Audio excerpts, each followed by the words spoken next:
The day the Whitmore family estate was set to be revealed should have been the day Edward Whitmore's children stepped into a fortune worth tens of millions of dollars. But just as the attorney prepared to read the final will, the conference room door opened. A woman no one recognized walked in. She wore an old coat and carried a faded envelope in her hand. Everyone turned toward her with obvious irritation. The eldest son, Richard Whitmore, immediately frowned. "Who are you? Who allowed you in here?" The woman showed no fear. She simply stared at the portrait of Edward Whitmore, the family patriarch who had recently passed away. Then she said something that left the entire room frozen. "I am Edward Whitmore's legal daughter, and according to his will, I am the rightful primary heir." No one seemed able to breathe for several seconds. Because if what she was saying was true, then the entire Whitmore family had been living inside a lie for more than 40 years. The perfect family that existed only on the surface. The Whitmore family was known throughout the city for its wealth, prestige, and flawless reputation. Edward Whitmore had once been the owner of a major real estate empire, while his wife, Margaret, was always seen as the woman behind her husband's success. They had 3 children. Richard, the eldest son, was cold and ambitious. Helen, the second child, lived her life calculating every move. And Daniel, the youngest, was quiet but always followed the lead of his older siblings. To outsiders, they were a powerful family. But after Edward's death, the truth slowly began to emerge. No one was genuinely grieving, they were simply waiting for the will to be announced. Richard had already prepared his plan to take over the company. Helen wanted the lakeside mansion. Daniel only hoped to receive enough of his inheritance to leave the family behind.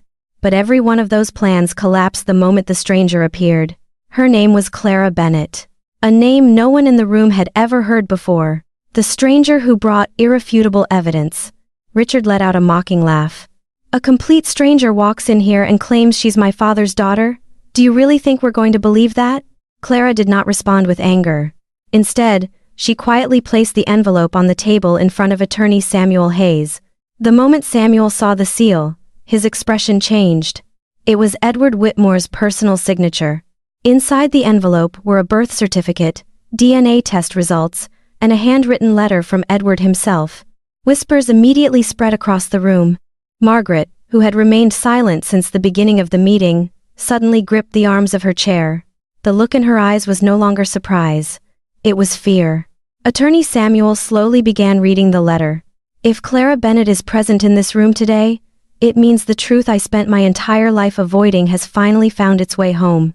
Richard jumped to his feet. "That's impossible." But Samuel continued, "Clara is my firstborn daughter. Her mother was Rose Bennett, the woman I loved before I married Margaret." The room fell completely silent. Clara lowered her eyes. She had prepared herself for rejection and contempt, but not for the pain of hearing her entire life exposed before a room full of strangers. Helen turned toward Margaret. "You knew about this?" Margaret did not answer immediately. Her silence was the answer. Daniel sat frozen. For the first time in his life, he looked at his mother as though she were a stranger. Samuel continued reading the rest of the letter. Edward wrote that when Rose became pregnant with Clara, his family forced him to marry Margaret in order to save the company from bankruptcy. Soon afterward, Rose disappeared from the city. For years, Edward believed she had left on her own. But many years later, he discovered the truth. Rose had not left willingly. She had been threatened by Margaret. Margaret used money, power, and the Whitmore family's reputation to force Rose out of their lives. She told Rose that if she ever returned, the child would never know peace. Clara grew up in poverty, never knowing who her father was. Meanwhile, Edward spent the rest of his life living with guilt. Margaret slammed her hand on the table. "That's enough." Her voice trembled, though she fought to maintain her pride. "I did it to protect this family." Clara slowly lifted her head and looked directly at her. "No, you did it to protect your position." The words sliced through the image Margaret had spent decades building. Richard finally loses control. Richard could no longer contain himself. "I don't care who she is. This inheritance belongs to us. We're the ones who grew up in this family." Attorney Samuel looked at Richard and opened the final set of documents. According to the legally updated will signed 6 months before Edward Whitmore's death, Clara Bennett has been named the primary heir of the Whitmore Legacy Trust. Helen's face turned pale. That trust controls the company, Daniel whispered. That means she has the final authority. Samuel nodded. There is more. Edward included a special clause. If any member of the family attempts to deny Clara's identity, conceal evidence, or pressure her into giving up her inheritance, their entire share of the estate will be frozen pending investigation. Richard stood motionless. Margaret stared at Clara with pure resentment. What do you want? Money? The company? Or do you want to destroy this family? Clara remained silent for a long moment. Then she answered softly. I grew up without a father. My mother died while being remembered as a greedy woman. I didn't come here to destroy your family. I came here to reclaim the truth you buried alive. The final twist. Just when everyone thought it was over, Samuel reached into his briefcase and pulled out a small box. Edward had left behind one final recording. As Edward's weak voice filled the room, a heavy silence settled over everyone. Clara, if you are hearing this, I am sorry.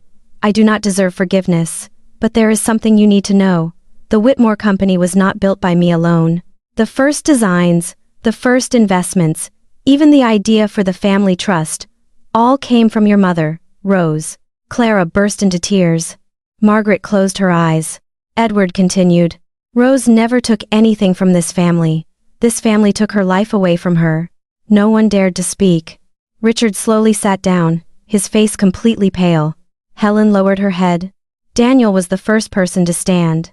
He walked over to Clara and spoke quietly. I'm sorry. For what my mother did.